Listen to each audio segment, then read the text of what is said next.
No lift, no gift, motherfucker. Save this free ChristMASS arm day workout routine now. Today's exercises are fueled by guilt and shame of eating too much food and not being able to train the day before. All joking aside, this is a 2-for-1 because I don't normally have a dedicated arm day. I typically split up biceps and triceps for separate days. Now our first exercise, we're facing away from the cable stack with a Bayesian curl. You guys should know the deal by now. Facing away from the cable stack increases tension in the most lengthened and stretched position of the range of motion. And to make the most out of this exercise, make sure you're pulling from hand height and not the bottom.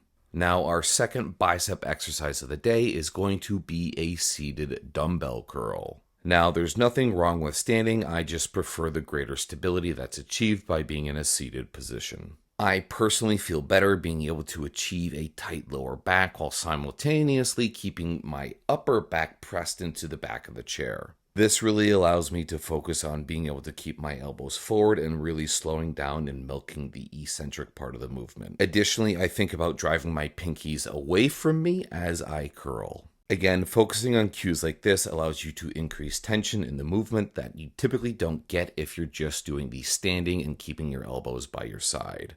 Again, nothing wrong with standing, but give this variation a try and I bet you'll instantly see that you can't lift as much weight as you normally do.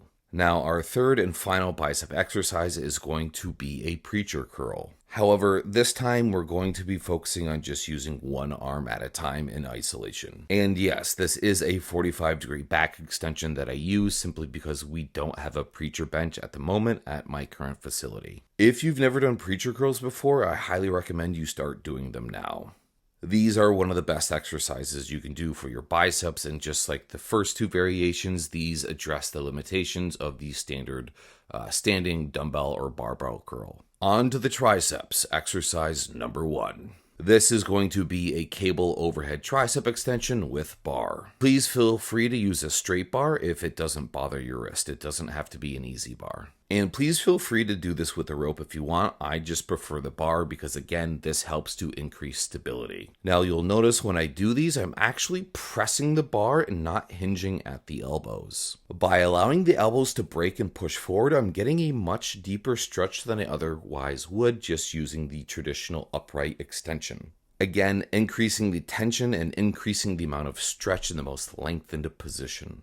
And now when I'm pressing up, I'm focusing on driving the elbows backwards as opposed to pushing solely through my hands. And if possible, try to keep your elbows as close to your head as possible. Our second exercise is a cable pushdown with bar. Here we want to focus on trying to keep the elbows as far back as possible. And when we raise the bar up, the forearm should be making full contact with your bicep. You want to be able to achieve this without allowing the shoulders and elbows to rock forward. Once you make contact, press back down in a nice controlled explosive motion and then slowing down and milking the eccentric back up. Our last exercise of the day is good old-fashioned dips. Now, if you are not strong enough to do dips at body weight, please do assisted dips. There is no shame in that. And if you don't have an assisted dip machine, find a tricep pushdown machine to do in its place. When you do these, make sure to try and stay as upright as possible. The more you lean forward, the more you're turning it into an extreme decline chest press. Happy New Year, and give me a like and a follow for more help with your New Year's resolutions. Peace is peace. I love you.